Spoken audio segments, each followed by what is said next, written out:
علیکم ناظرین، آن نیوز کے ساتھ میں ہوں انیلا کرن۔ خبر شامل کرتے ہیں ڈسکا سے، جہاں اسسٹنٹ کمشنر ڈسکا نے کرونا وائرس کے حوالے سے ایس او پی پر عمل نہ کرنے والے درجنوں دکانیں سیل کر دیں۔ کیسز رپورٹ ہو رہے ہیں اور شہر کے اندر جتنی ہماری جو سرگرمیاں ہیں، تجارتی، کاروباری، دیگر سرگرمیاں، حکومتی ایس او پیز کے باوجود بہت ساری وائلیشنز نظر آ رہی تھیں وہ سٹی کے اندر۔ اس پہ آج ہم نے سخت ایکشن لیا ہے۔ درجنوں کے قریب ہمارے پلازے، مارکیٹیں، شاپس، ان کو ہم نے سیل کیا ہے۔ پیزا شاپس ہیں، گارمنٹس کی دکانیں ہیں، الیکٹرک سٹور ہیں، اس کے اندر سنوکر کلب ہیں، اسلحے کی دکانیں ہیں۔ تو یہ ہماری جو تحصیل کے شہری ہیں اور ہمارے جو دکاندار تاجر بھائی ہیں، ان سب سے ہماری درخواست ہے کہ ایس او پی پہ عمل درآمد کرانے میں حکومتی اقدامات کے اوپر ہماری پوری معاونت کریں، اس کے اندر ہمارے ساتھ تعاون کریں، اور تمام شہریوں سے ڈسکا کے ہماری اپیل ہے کہ اپنی سرگرمیاں بالکل جو اس کو ریسٹرکٹیڈ کریں، کوشش کریں کہ گھر سے زیادہ باہر نہ جائیں، جو آپ کے ضروری افعال ہیں ان کے لیے کوشش کریں، جو شہر کے آپ کے جو پبلک پلیسز ہیں اس کے اوپر رش نہ بنائیں،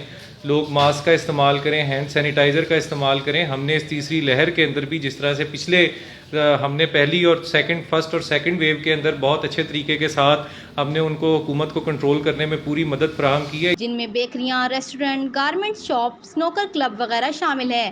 اسسٹنٹ کمشنر ڈسکا نے میڈیا سے گفتگو کرتے ہوئے کہا کہ عوام کو ایس او پی پر عمل کرنا چاہیے اور بغیر ضرورت گھروں سے نہ نکلیں۔ رپورٹ کرتے ہیں رپورٹر عدیم احمد، آن نیوز ڈسکا۔ لائک کریں، کمنٹ کریں، شیئر کریں اور بیل آئیکن کو پریس کرنا مت بھولیں۔ دیکھتے رہیے آن نیوز۔